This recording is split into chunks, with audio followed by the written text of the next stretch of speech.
अस्सलाम वालेकुम बच्चों, क्या हाल चाल है आप लोगों का। अच्छा, आज हम अपनी क्लास 9 फेडरल बोर्ड की जो न्यू बुक्स आई है उसका फर्स्ट चैप्टर स्टार्ट करने लगे हैं।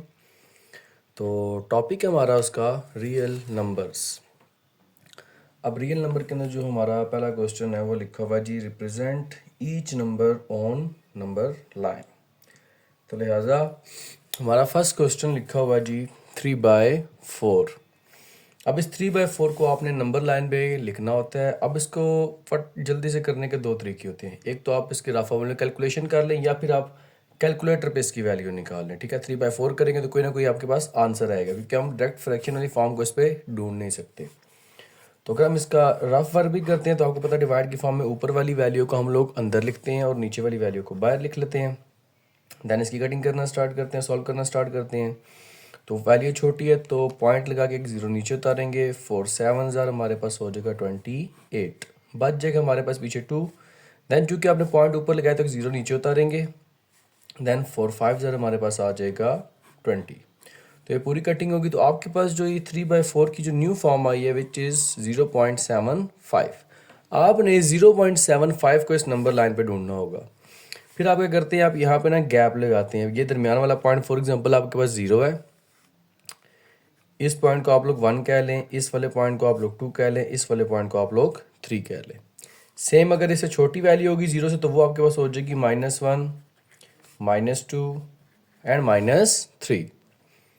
अब आपको आंसर चाहिए 0 पॉइंट समथिंग, तो लिहाजा देखें 0 और 1 के दरमियान में कहीं ना कहीं ये वैल्यू होगी।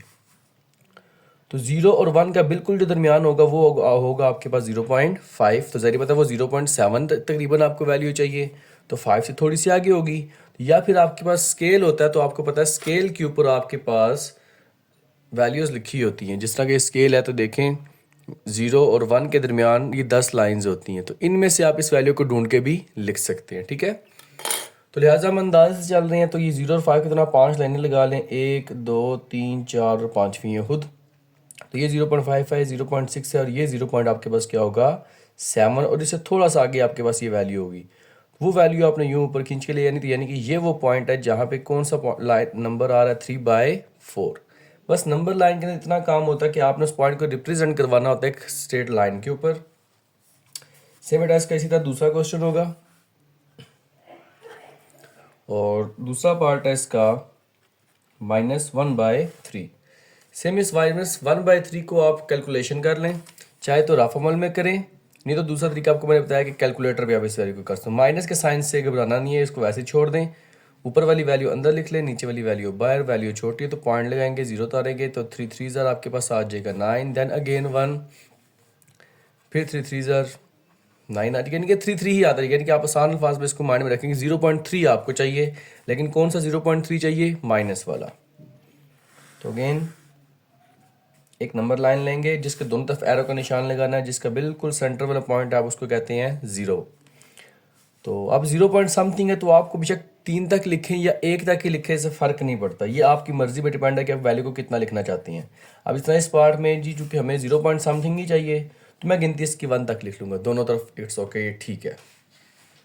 अब ये करने के बाद हमें 0.3 चाहिए, तो ये 0 है, ये 1 है, तो इसका बिल्कुल दरमियान होगा 0.5। तो हम लाइंस लगाते हैं, 0 है, 0.1 0.2 0.3 0.4 और 0.5। तो ये 0.3 से हमें मतलब था, तो हम इसको यूं ऊपर लाइन एरो करके ले आएंगे और यहाँ पे ये अपना ओरिजिनल पॉइंट है जो वो लिखेंगे। लेकिन इस चीज़ को याद रखना है कि ये नेगेटिव है या पॉजिटिव है, ये इसके अंदर सबसे इंपॉर्टेंट चीज़ होती है। ठीक है, अब जिसे हम पॉजिटिव तरफ कर रहे थे लेकिन वो गलत है, आपने इस चीज़ को देखना है इसके सिंबल की तरफ मूव करता हुआ। यहाँ पे साइन कौन सा आपको रिप्रेजेंट करवाया जा रहा है, माइनस का। इट्स मीन जो भी वैल्यू होगी वो 0 से क्या होगी बेटा, छोटी। 0 से बड़ी पॉजिटिव सारी होंगी और 0 से छोटी आपके पास क्या होंगी, नेगेटिव वाली वैल्यू। तो लिहाजा 0 और -1 का दरमियान आपके पास होगा माइनस का 0.5। तो इसके दरमियान ढूंढते हैं जी, 0 था, 0.1 लेकिन माइनस का 0.2 0.3 0.4 और 5। तो 0.3 से आप लोगों का मतलब था 1 2 एंड 3, ये वो पॉइंट है नेगेटिव वाला। अगेन रिपीट, नेगेटिव वाला पॉइंट आप लोगों ने सिलेक्ट करना है यहाँ से। तो ये वैल्यू आपके पास आ जाएगी माइनस का 1/3। ये वो पॉइंट है जी नंबर लाइन का। सेम बेटा इसका थर्ड पार्ट है हमारे पास 4/1/2, ये फॉर्म इसकी लिखी हुई है। तो ये तो हमें पता है कि हम इसको कन्वर्ट करके भी अगर लिखना चाहें तो 4 2 ज़रा आपके पास 8 होता है और 8 में 1 ऐड कर देंगे, यानी किसी वैल्यू को आप लिख सकते हैं 9/2। तो आप जब कैलकुलेटर पे इस वैल्यू को डिवाइड करवाएंगे तो आपके पास इसका आंसर आएगा 4.5। वरना अगर कैलकुलेटर पे आपको कहते हैं नहीं सर रफ अमल, तो रफ अमल भी है, लेकिन आपके पास पेपर में इतना टाइम नहीं होगा कि आप इसको रफ अमल जिस तरह वैल्यू निकालें, ठीक है। तो लिहाजा आपने वहाँ पे कैलकुलेटर का ही इस्तेमाल करके जल्दी जल्दी इनकी वैल्यूज़ निकालनी है। तो अब नंबर लाइन सेलेक्ट करते हैं बेटा, 1.0 लेंगे। अभी देखिए 4.5 है, पॉजिटिव है, नेगेटिव नहीं है। अब ये भी आपकी मर्जी होती है कि सिर्फ पॉजिटिव वैल्यू लिख लें, नेगेटिव बेशक ना लिखें, इससे फ़र्क नहीं पड़ेगा, ठीक है। तो 0 1 2 3 4 5, 4 और 5 का बिल्कुल दरमियान हमारे पास होगा 4.5, तो यानी कि यही वो असल पॉइंट है। लेकिन यहाँ पे आपने 4.5 नहीं लिखना, जो असल वैल्यू होती है आपने वो लिखनी होती है, यानी कि हम यहाँ पे लिखेंगे 4/1/2। जो ओरिजिनल क्वेश्चन होता है वो लिखा जाता है, ठीक है। पॉइंट वाली वैल्यू नहीं, पॉइंट वाली वैल्यू का मकसद सिर्फ इतना होता है कि वो आपको एग्जैक्ट एक पॉइंट बता दिया करेगी। सेम बेटा इसका चौथा पार्ट फर्स्ट, वो आ जाएगा जी माइनस का √8। अब माइनस वाली वैल्यू को हम वैसे ही रहने देंगे। अब ये जो माइनस वाली वैल्यू वैसे रहेगी तो आप लोगों ने क्या करना है, कैलकुलेटर की मदद से करना है, क्योंकि आपको इतना टाइम नहीं होगा कि आप इसके प्रॉपर सोल्यूशन को ढूंढने लग जाए, क्योंकि आपका ये सिंपल अबल तो आता नहीं है फैडल बोर्ड में इतना छोटा क्वेश्चन। लेकिन फिर भी समझने की हद तक इसको कर रहे हैं हम लोग। तो 2.82 आता है, तो आप इसको 2.8 भी कंसिडर यहाँ पे कर सकते हैं, ठीक है बेटा। तो लिहाजा अब ये जो पॉइंट आपके पास आया है 2.8, इसको भी आपने नंबर लाइन पे ड्रॉ कर देना है। दरमियान वाला पॉइंट होगा 0, तो इधर 1 2 3 पॉजिटिव। अच्छा, इसके अंदर बड़ी इंपॉर्टेंट चीज़ है कि गैप जो होंगे ना, गैप बराबर होने चाहिए आपके पास। तो छोटी वैल्यू आपके पास आ जाएगी जी -1 -2 -3। ओके, आपको माइनस का 2.8 चाहिए, तो 2 और 3 का दरमियान आपके पास हो जाएगा जी 2.5, लेकिन माइनस का। ओके, 2.5 2.6 2.7 2.8, यानी कि ये वो पॉइंट है असल। यहाँ पे आपने ऊपर लिख देना है माइनस का √8। तो जिस तरह आपका चौथा पार्ट है ना, सेम ऐसा आपका पांचवा पार्ट भी है। पांचवा पार्ट क्यों है, क्योंकि उस पांचवें पार्ट के अंदर प्लस का √8 लिखा हुआ है। जो दूसरा पार्ट था उसमें माइनस का √8 था चौथे पार्ट में, और पांचवें पार्ट में आपके पास आ जाएगा प्लस का √8। तो यानी कि प्लस का √8 इक्वल होगा 2.82 के, लेकिन पॉजिटिव। नंबर लाइन ड्रॉ करेंगे, दरमियान वाला पॉइंट 0 हो जाएगा। अच्छा, दरमियान से मुराद ये नहीं कि इनका दरमियान, आप यहाँ पे भी दरमियान ले सकते हैं, इससे फ़र्क नहीं पड़ेगा। रीज़न क्योंकि दोनों तरफ एरो का निशान है। एरो का निशान का मतलब है कि दोनों वैल्यूज़ मूव करती जा रही हैं दोनों तरफ से। तो लाजमी नहीं है कि यहाँ पे ये पॉइंट लग सकता है, कहीं पे भी लगा सकते हैं आप। वो जहाँ पे 0 लगाएंगे वही असल में दरमियाना पॉइंट होगा।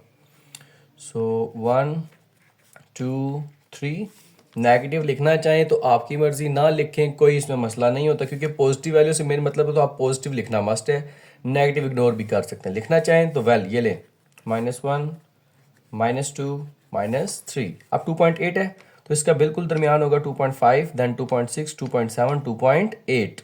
ये जो 2.8 पॉइंट है इसको एरो की तरह यूं ऊपर लेके जाना है, देन वहां पे आप लोगों ने क्या लिख देना है, √8। अब बेटा इसका छठा पार्ट माइनस का 4/1/2। ये जो छठा पार्ट है आपने अभी अभी किया था ऊपर चौथे पार्ट की तरह का, वहां पे बस प्लस का साइन था और यहाँ पे साइन आ गया है माइनस का। तो इसको लिखना चाहे तो ये आ जाएगा जी माइनस का 9/2 which is equal to minus का 4.5। और ये क्वेश्चन बेटा आप लोग खुद करके देंगे, ये आप लोग का एक होमवर्क होगा। इसके बाद आ जाते हैं हम लोग जी अपने सातवें पार्ट के ऊपर। तो सातवां पार्ट अगर देखा जाए तो वो हमारा लिखा हुआ है जी 1/3। अभी भी आप लोगों ने इस 1/3 को भी सॉल्व किया हुआ है अपने पार्ट नंबर 2 के अंदर। अपनी बुक्स पे देखें तो पार्ट नंबर 2 सेम वैसा ही है, तो ये भी ज़रूरत आप ही करेंगे, लेकिन इसमें पॉजिटिव पॉइंट सेलेक्ट करना है, नेगेटिव पॉइंट इसके अंदर सेलेक्ट नहीं करना। अब मूव करते हैं अपने 8वें पार्ट के अंदर, जो पहले क्वेश्चन का आखिरी पार्ट है। पार्ट नंबर 8 है माइनस का 7/8। तो लिहाजा अब चूंकि ये वैल्यू बड़ी हो चुकी है, नेगेटिव साइन से कुछ फर्क नहीं पड़ता बेटा, आपने कैलकुलेटर पे इन दोनों वैल्यूज को डिवाइड करना है 7 / 8। तो इसका आंसर आता है जी 0.875, जिसको आप अपने लिए कंसिडर कर सकते हैं कि 0.8 से थोड़ी सी अबव वैल्यू, यानी कि 0.8 और 0.9 का दरमियान आप इसको कंसिडर कर ले तो ज़्यादा अच्छा रहेगा इसमें। खैर, इसको सॉल्व करते हैं। अब नंबर लाइन ड्रॉ करेंगे। 0, अब चूंकि ना 0 पॉइंट समथिंग है तो मैं 1 तक गिनती लिखूँ, लेकिन थोड़ा सा ना गैप ज़्यादा मैं दे दूंगा इसमें। जितना मैं इधर फिर गैप दे दूंगा उतना ही उधर भी गैप दूंगा, यानी कि आसान अल्फाज में कि गैप बराबर होने चाहिए। ओके जी, अब 0.8 है तो इसका दरमियान होगा 0.5, ये 0.6, 0.7, 0.8 और ये 0.9। तो 8 और 9 का जो बिल्कुल दरमियान होगा ना, हर दरमियान से भी थोड़ी सी अगली वैल्यू आपने सेलेक्ट करनी है, वो आपके पास क्या होगा, माइनस का 7/8। तो बच्चों ये हमारा पहला क्वेश्चन इसका कंप्लीट हो गया नंबर लाइन टॉपिक का। अब जिस बच्चे को इस क्वेश्चन में मसला हो तो कमेंट सेक्शन में लाजमी लिखिएगा। ओके बच्चों, इसके बाद आ जाएगा हमारा क्वेश्चन नंबर 2। लेकिन उस क्वेश्चन नंबर 2 को समझने के लिए आपको पहले कुछ प्रॉपर्टीज़ को सीखना बड़ा ज़रूरी होगा। जब तक बेटा आप लोगों को वो प्रॉपर्टीज़ नहीं आएंगी तो आपको एक क्वेश्चन भी समझ नहीं आएगा। जो क्वेश्चन नंबर 2 है, आपका बोर्ड के पेपर में एग्जाम के अंदर, सॉरी सिर्फ ऑब्जेक्टिव के अंदर ये क्वेश्चन आ सकता है, अदरवाइज इसका कोई आने का चांस नहीं है सब्जेक्टिव में। तो लिहाजा इसको समझने के लिए कुछ प्रॉपर्टीज़ हैं जो आपको पहले पता होनी चाहिए। तो लिहाजा क्वेश्चन नंबर 2 के लिहाज से कुछ प्रॉपर्टीज़ हम पहले वो सीखेंगे कि वो होती क्या है। तो फर्स्ट प्रॉपर्टी है जो आप लोगों ने लिखनी भी है बेटा,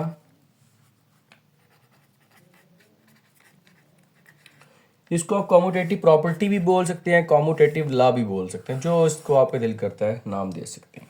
ठीक है, तो आप लोग का जो कि नंबर सिस्टम अभी चल रहा है, रियल नंबर्स का टॉपिक, तो इसमें ज़्यादा प्लस माइनस मल्टीप्लाई डिवाइड ये वाला टॉपिक ही चलता है। ठीक है, तो कॉम्यूटेटिव लॉ के इन जनरल हम लोग सीखेंगे कि ओवरऑल जो एक वैल्यू यूज़ की जाती है, वैसे ओवरऑल में कोई भी नंबर यूज़ किया जा सकता है, लेकिन इन जनरल एक वेरिएबल इस्तेमाल किए जाते हैं। ठीक है, तो हम इसके अंदर से कॉम्यूटेटिव लॉ सीखेंगे कि हमारे पास दो वैल्यूज़ हैं। ठीक है, दो वैल्यूज़ ए और बी। फॉर एग्जांपल मैं लिख लेता हूँ स्मॉल ए स्मॉल बी, ये दो वैल्यूज़ हैं, इनको फॉलो करते हुए हम चलेंगे। याद रखना कॉम्यूटेटिव लॉ के अंदर दो वैल्यूज़ होती हैं। तो पहली प्रॉपर्टी में आता है कि a plus b which is equal to b plus a. Commutative law कहता है कि जी a प्लस बी और b प्लस ए दोनों आपस में क्या होती हैं, इक्वल होती हैं। सॉरी, a प्लस बी ही लिख दिया मैंने, b प्लस ए लिखना है यहाँ पे। ओके, सेम इन मल्टीप्लिकेशन भी यही चीज़ होती है कि a b is equal to b a, यानी कि आप इसको बोलेंगे commutative law with respect to addition, और दूसरे को हम लोग बोलेंगे commutative law with respect to multiplication. Okay बच्चों, कॉम्यूटेटिव लॉ दो तरह का होता है, एक होता है विद रिस्पेक्ट टू एडिशन और एक होता है विद रिस्पेक्ट टू मल्टीप्लिकेशन। तो लिहाजा इनको जुबानी आपने याद करना। अब सवाल है कि सर ये इक्वल कैसे होती हैं, तो मैं फॉर एग्जाम्पल मैंने कहा था ना ये इन जनरल है। अगर मैं इसकी जगह कोई मैथमेटिकल नंबर सेलेक्ट कर लेता हूँ, मैं एक नंबर 2 और एक 3 सेलेक्ट करता हूँ, इस तरह यहाँ पे ए भी था ना, मैंने 2 और 3, तो 2 और 3 को अगर मैं ऐड करूँ यानी कि 2 प्लस 3, या फिर मैं करूँ 3 प्लस 2, दोनों को अगर मैं ऐड करूँ 2 प्लस 3 क्या हो जाएगा 5, इनको भी ऐड करूँगा ये भी क्या हो जाएगा 5। तो इस रिस्पेक्ट से यार देखें, एक बार 2 प्लस 3, एक बार 3 प्लस 2, यानी कि a प्लस बी और b प्लस ए, दोनों का सब सॉल्व किया तो फाइनल आंसर आपके पास क्या आ रहा है, इक्वल। तो विद रिस्पेक्ट टू ये प्रॉपर्टी क्या हो जाएगी, true. Same with respect to multiply करें तो यही नंबर अगर मैं दोबारा सेलेक्ट करूँ 2 और 3, यानी कि 2 into 3 is equal to 3 into 2, यानी कि a b is equal to b a, 2 3 is equal to 3 2, दोनों को मल्टीप्लाई करवाएंगे 6 इज इक्वल टू 3 2 जार 6, दोबारा ये भी क्या आ रही हैं, इक्वल। तो हम कह सकते हैं कि commutative law with respect to multiplication भी होल्ड करती है, यानी कि दोनों प्रॉपर्टीज क्या हो जाएंगी, ट्रू। ओके बच्चों, पहली प्रॉपर्टी के बाद कॉम्यूटेटिव लॉ के बाद जो हमारी दूसरी प्रॉपर्टी है उसको हम लोग बोलते हैं बेटा एसोसिएटिव प्रॉपर्टी,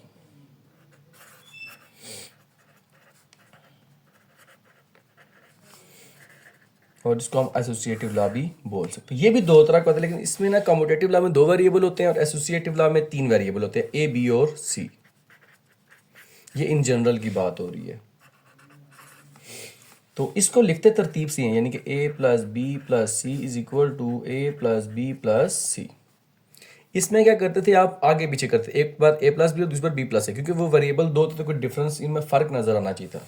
अब इसमें आप कहेंगे कि सर फ़र्क नज़र नहीं आ रहा, तो लिहाजा इसमें फ़र्क नज़र इस तरह आएगा कि आप पहले वाले में आपकी मर्जी है या तो एंड में ब्रैकेट यूज़ कर लें या शुरू में ब्रैकेट यूज़ कर लें, लेकिन ब्रैकेट दो वैल्यूज़ पर यूज़ करें। अगर यहाँ पे आपने एंड पे ब्रैकेट यूज़ कर लिया है तो नेक्स्ट आप शुरू वाले में ब्रैकेट यूज़ कर लेंगे। तो ये इसमें फ़र्क आ जाएगा कि इसमें लेफ्ट हैंड साइड में आप पहले इसको सॉल्व करेंगे, राइट हैंड साइड में पहले इसको सॉल्व करेंगे। ये बस फ़र्क आता है मेजर इसके अंदर, ठीक है।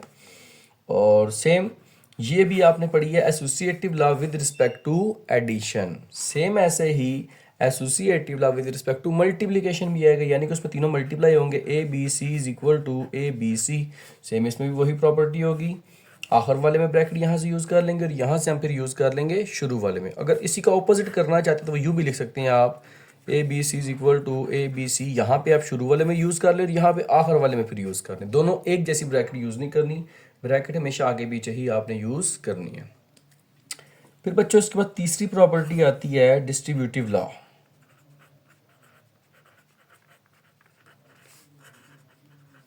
ओके, सो डिस्ट्रीब्यूटिव लॉ के अंदर ये होता है कि आप लोग मल्टीप्लाई और plus at a time use करते हैं, यानी कि a into b plus c which is equal to, यानी कि इनटू का मतलब है यानी कि यहाँ पे कुछ भी नहीं, तो इट मीन मल्टीप्लाई का साइन है आसान अल्फाज में के। तो आप एक बार ए को बी से मल्टीप्लाई करवाती हैं, यानी कि ए मल्टीप्लाई पे बी लिख लें या ए बी लिख ले, बात एक ही हो, तो मैं मल्टीप्लाई लिख लेता हूँ। यानी कि ए को पहली बार बी से मल्टीप्लाई करवाएंगे, फिर साइन प्लस का वैसे ही रहेगा, फिर ए को आप मल्टीप्लाई करवाएंगे सी से। तो इस प्रॉपर्टी को आप क्या कहते हैं, डिस्ट्रीब्यूटिव लॉ। लेकिन इसको पढ़ने का तरीका ये होता है distributive law multiplication over addition. इसको पढ़ने का तरीका ये होता है distributive law multiplication over addition.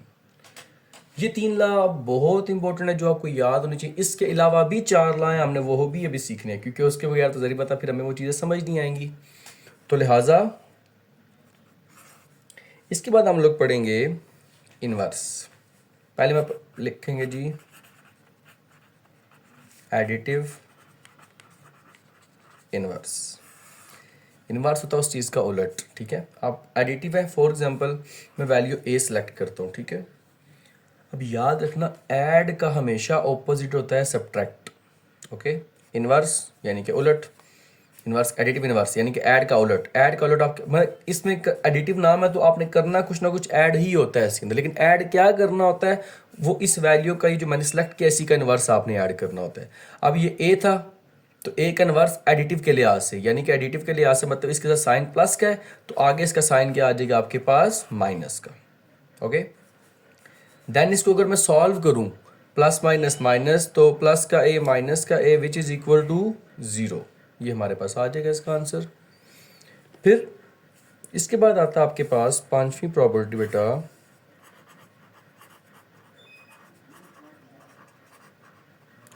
Multiplicative inverse. सो अगर मैं एक वैल्यू ए सेलेक्ट करता हूँ, अब मल्टीप्लाई का उलट होता है डिवाइड, तो ए का उलट हमारे पास क्या होगा, 1 डिवाइडेड बाय ए।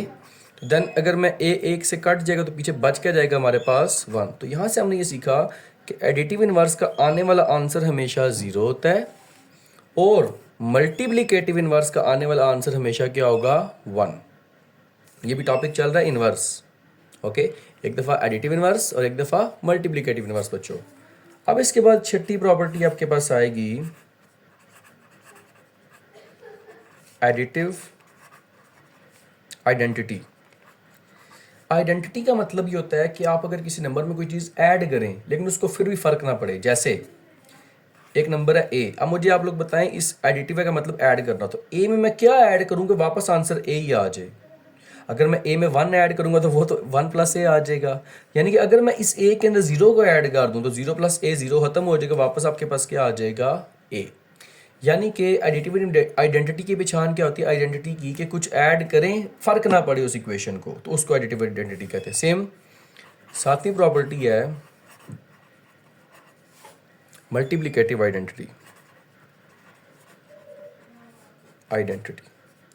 उसके अंदर कहता है कि वेरिएबल ए आपने सेलेक्ट किया है और इसको किसी, अब मल्टीप्लिकेटिव है तो किसी से मल्टीप्लाई करवाना है। अब मुझे बताएं कि इस ए को किस से मल्टीप्लाई करवाएं कि इसको फ़र्क ना पड़े, आंसर वापस ए ही आ जाए आपके पास। अगर तो मैं इसको ज़ीरो से मल्टीप्लाई करवाऊंगा तो ज़ीरो से कुछ भी मल्टीप्लाई हुआ तो ज़ीरो हो जाता है, तो लिहाजा मैं ए को मल्टीप्लाई करवाऊंगा 1 से। तो यहाँ से हमने सीखा एडिटिव आइडेंटिटी के अंदर ज़ीरो ऐड किया जाता है और मल्टीप्लिकेटिव आइडेंटिटी के अंदर मल्टीप्लाई किससे करवाया जाता है, 1 से। तो हमारा आने वाला रिक्वायर्ड आंसर वही होता है जो हमें चाहिए होता है। तो इस प्रॉपर्टी की मदद से जो हमने सारी पढ़ी हैं, तो इस प्रॉपर्टी की मदद से हम अपना क्वेश्चन नंबर 2 सॉल्व करेंगे बच्चों।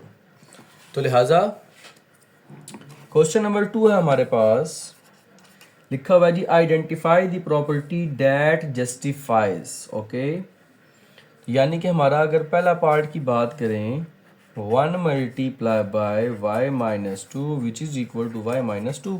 देखें, y माइनस 2 को आपने किसी वैल्यू से मल्टीप्लाई करवाया और आने वाला आंसर देखें वापस वही y माइनस 2 नज़र आ रहा है, यानी कि आप मल्टीप्लाई किससे करवा रहे हैं, 1 से। तो अभी हमने सीखा है कि किसी भी वैल्यू को जब 1 से मल्टीप्लाई करवाएं और वही आंसर दोबारा आ जाए तो उसको क्या बोलते हैं, मल्टीप्लिकेटिव आइडेंटिटी। तो लिहाजा इसका आंसर क्या होगा हमारे पास,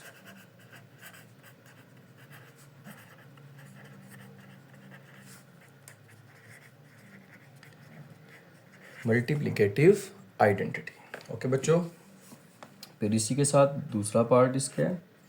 दूसरे पार्ट में लिखा हुआ है जी 0.2 into 5 which is equal to 1। यानी कि हमने एक वैल्यू को किसी से मल्टीप्लाई करवाया और आने वाला आंसर 1 आ रहा है। अब हमें पता कैसे चलेगा यार, हमें ये तो पता है कि आने वाला आंसर 1 होता है मल्टीप्लिकेटिव इनवर्स के अंदर, एक वैल्यू इसका उलट। तो मैं इसको जरा सॉल्व करता हूँ, क्या एक वैल्यू इसका उलट भी आता है कि नहीं आता। तो 0.2 को अगर मैं सॉल्व करूँ,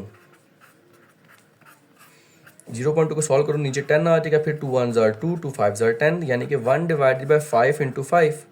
दोनों रकमें आपस में क्या हो रही है, मल्टीप्लाई, आने वाला आंसर 1। देखें, अब एक नंबर है और ये उसका इनवर्स है, मल्टीप्लिकेटिव इनवर्स है, क्योंकि वैल्यूज मल्टीप्लाई हो रही हैं। एक नंबर उसका मल्टीप्लिकेटिव इनवर्स और आने वाला आंसर 1 आ जाए हमारे पास, तो इस प्रॉपर्टी का नाम होता है हमारे पास मल्टीप्लिकेटिव इनवर्स।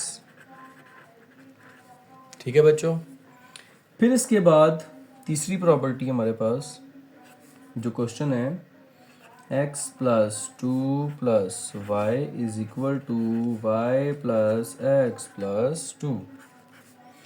इन्होंने इसको आपको कंफ्यूज करके सिर्फ लिख दिया। गौर से देखें, तीनों नंबर है एक जैसे, यानी कि x2y x2y, तीनों नंबर एक जैसे हैं, बस आगे पीछे करके लिख के आपको कंफ्यूज कर दिया गया। ठीक है, तो लाजमी नहीं है ये हर बार आपको रेंज शेप में हो, लेकिन इससे फ़र्क नहीं पड़ेगा, जिस तरह मर्जी लिखी हो, इसका आने वाला जो फाइनल आंसर होगा ना वो बिल्कुल सेम होगा। ओके, तो लिहाजा फ़र्क इसमें उसने ये डाल दिया कि एक बार शुरू में ब्रैकेट यूज़ कर दिया और एक बार आखिर में। अब आप कहेंगे सर देखें, ब्रैकेट के अंदर जो लिखा है वो तो सेम है, बेशक ब्रैकेट के अंदर सेम है, लेकिन ब्रैकेट एक बार शुरू में यूज़ की गई और एक बार बिल्कुल आखिर में यूज़ की गई, और नंबर भी एक जैसे हैं, यानी कि x2y एंड x2y, बस आगे पीछे करके लिख दिया कि इसी से फ़र्क नहीं पड़ेगा। तो लिहाजा इस सिचुएशन की प्रॉपर्टी को हम लोग यहाँ पे क्या नाम देंगे बच्चे, आप लोग मुझे बताएंगे पहले तो, क्योंकि वैल्यूज़ 3 है बकौल आपके।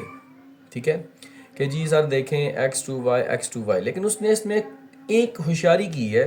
वो होशियारी ये की है कि उसने ब्रैकेट लगा के इस पूरे नंबर को एक चीज़ से रिप्रेजेंट करवा दिया, और इस ब्रैकेट लगा के इस पूरे नंबर को एक चीज़ से, फॉर एग्जांपल हम यहाँ पे कह लेते हैं ये पूरे का पूरा ही x है और पूरे का पूरा ये भी x है।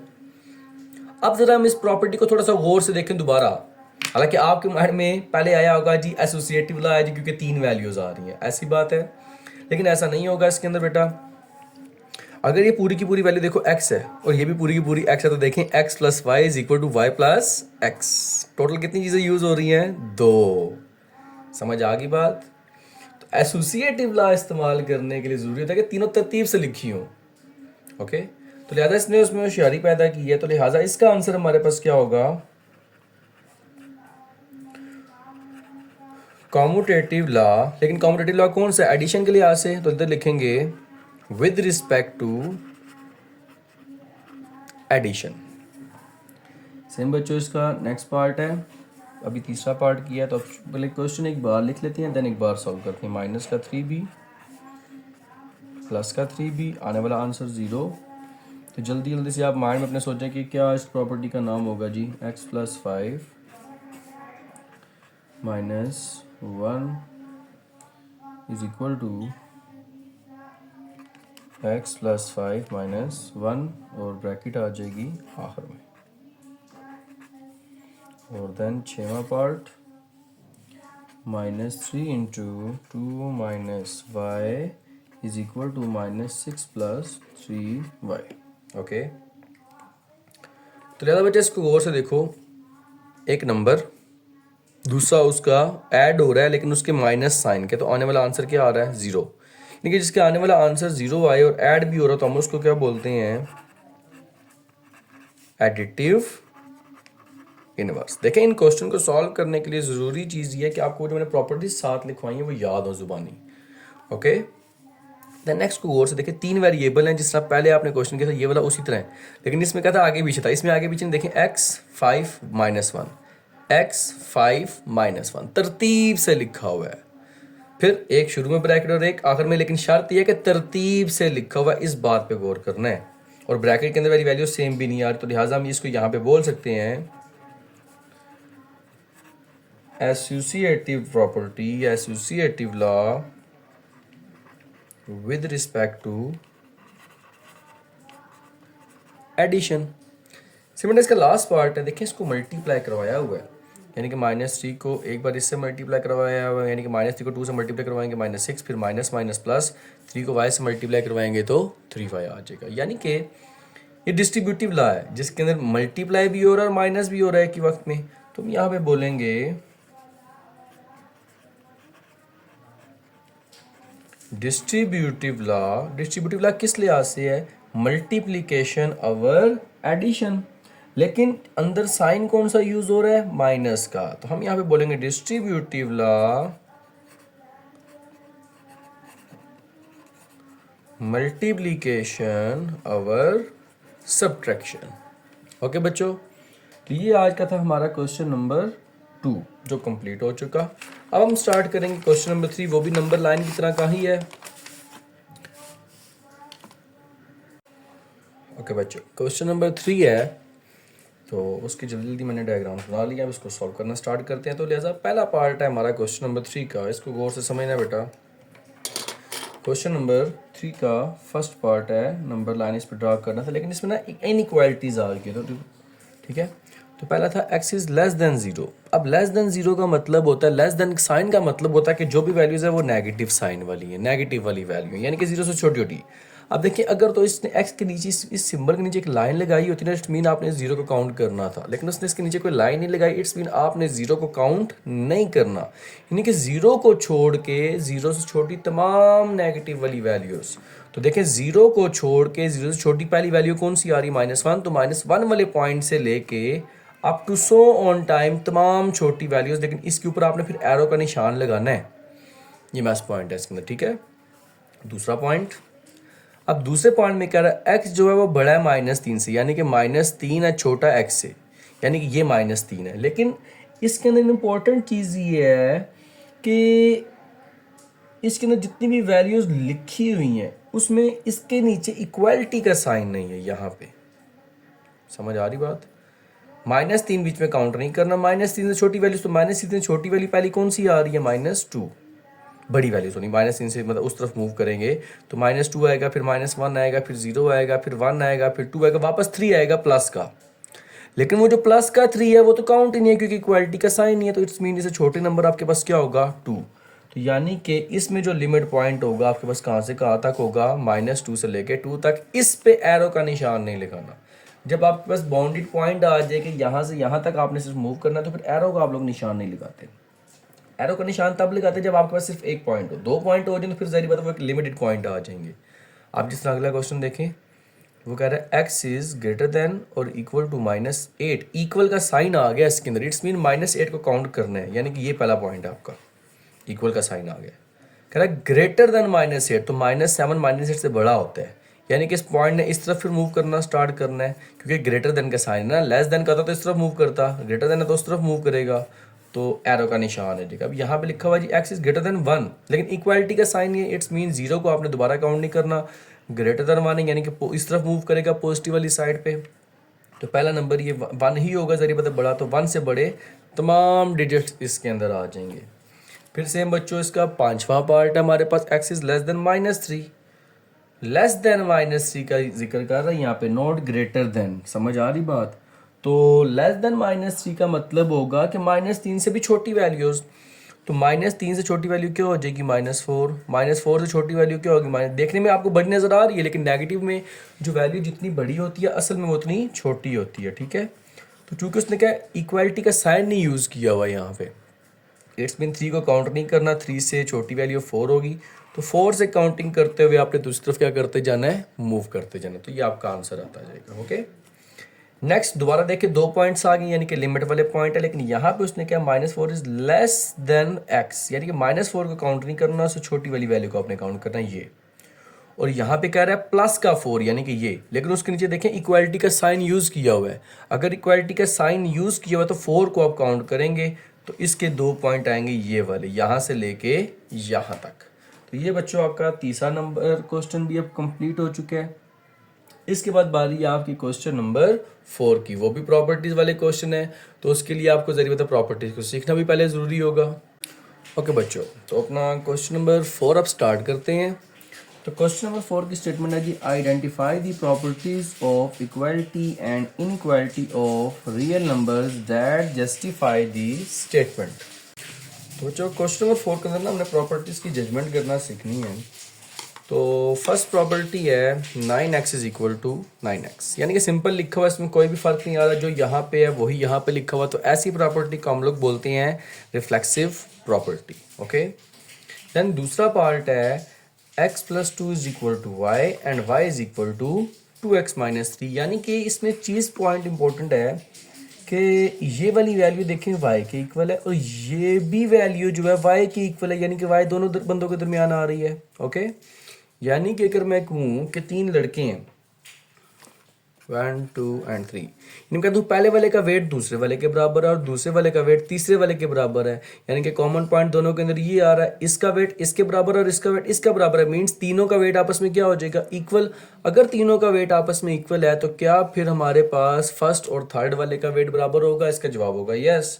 तो सेम यही चीज़ यहाँ पे है कि x plus 2 which is equal to y and y is equal to this, यानी कि ये दोनों y की इक्वल है, तो यानी कि फिर ये दोनों भी वैल्यूज आपस में इक्वल होंगी। यस, बिल्कुल इक्वल होंगी, तो वही लिखा हुआ then x plus 2 is equal to 2x minus 3, यानी कि ये भी इक्वल होंगी। तो ऐसी प्रॉपर्टी जिसमें बेटा एक कॉमन पॉइंट आए कि ये इसके इक्वल है और यही y दोबारा उसके भी इक्वल है, तो ऐसी प्रॉपर्टी को आप लोग बोलते हैं transitive property.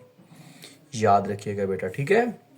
Then next question, 2x plus 3 is equal to y, यानी कि ये वैल्यू एज इट इज यही लिखी हुई है, लेकिन इसको सीधा करके हम वो नहीं कहते दिस इंप्लाइज का साइन डाल के वैल्यूज को हटाते हैं, उसके साइन चेंज नहीं होते, तो यही वैल्यू वहां पे लिखी है, लेकिन एक दफा y इधर लिख दिया और इसको उठा के उस तरफ लिख दिया। तो ऐसी प्रॉपर्टीज को आप लोग बोलते हैं सिमेट्रिक प्रॉपर्टी, जो अमूमन हम लोग जब क्वेश्चन सॉल्व करते हैं तो फाइनल जो आंसर हम लिखते हैं ना, वहां पर हम लोग इस सिमेट्रिक प्रॉपर्टी का इस्तेमाल करते हैं। ओके बच्चों, चौथा पार्ट है कह रहा जी -3 इज लेस देन 4, बिल्कुल ये प्रॉपर्टी तो ट्रू है। देन -3 इज ग्रेटर देन -4, पहले सवाल है ये आया किस तरह, ये जो वैल्यू है ये आई किस तरह, ये आई किस तरह, इस चीज़ को समझना है। पहले लेस देन था, फिर ग्रेटर देन हो गया, कैसे हुआ? तो लिहाजा इस चीज़ को याद रखना है कि हमने इसी इक्वेशन को बोथ साइड पे -1 से मल्टीप्लाई करवाया। ठीक है बेटा, किससे मल्टीप्लाई करवाया? -1 से। देखें जब ये -1 इससे मल्टीप्लाई होगा तो ये आ जाएगा -3, देन -1 इससे भी मल्टीप्लाई हुआ तो 4 किस में चेंज हो जाएगा? -4 में। तो अब इस प्रॉपर्टी को देखा जाए तो -3 बिल्कुल -4 से बड़ा ही होता है, -3 4 से बड़ा होता है, लेकिन नेगेटिव साइन हो जाओ, तो यानी कि हमने दोनों तरफ मल्टीप्लाई किससे करवाया? -1 से, तो लिहाजा इधर लिखा हुआ हमने मल्टीप्लीकेटिव प्रॉपर्टी। नेक्स्ट बेटा पांचवा part, if 2y plus 2w is equal to p, ये यानी कि p के इक्वल है और p की वैल्यू कहता है 50 है, देन p की वैल्यू जब उसने उस पर पुट कर दी तो इस इक्वेशन में कोई भी फर्क नहीं पड़ा। समझ आ रही बात? यानी कि इस चीज़ को गौर से अगेन देखने, ये वाली वैल्यू किसके इक्वल है? कॉमन पॉइंट p के, और p किसके इक्वल है? 50 के, यानी कि ये p के और p किसके इक्वल है? 50 के। इट्स मीन ये दोनों भी आपस में क्या होंगे? इक्वल होंगे। तो वही चीज़ लिखी है जो पार्ट नंबर 2 में हमने यूज़ की थी, यानी कि प्रॉपर्टी का नाम क्या हो जाएगा? Transitive property.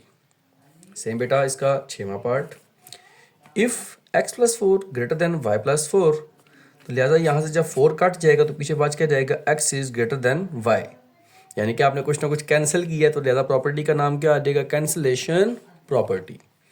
फिर बेटा इसका सातवां पार्ट है, कह रहा इफ़ 2 इज़ लेस देन 5, दोबारा गौर से देखना, 2 इज़ लेस देन 5 और 5 इज़ लेस देन 9, दोनों में कॉमन पॉइंट 5 आ रहा है। 2 5 से छोटा है और 5 किससे छोटा है, 9 से, इट्स मीन 2 किससे छोटा होगा, फिर 9 से। तो वही प्रॉपर्टी यूज़ हो रही है, लेकिन इक्वल की जगह इनइक्वालिटी का साइन आ गया, तो प्रॉपर्टी कौन सी होगी हमारे पास, ट्रांजिटिव प्रॉपर्टी। फिर बेटा इसका लास्ट पार्ट फर्स्ट एक्सरसाइज का भी, इफ -18 इज लेस देन -16, तो ये आंसर आएगा। तो लिहाजा देखें माइनस माइनस से कट जाएगा, then 2 9s are 18, 2 8s are 16, तो बच गया 9 और 8, माइनस चूँकि कट गया है तो कैंसलेशन प्रॉपर्टी जो सिंबल है ये उलट जाता है, हमेशा याद रखना।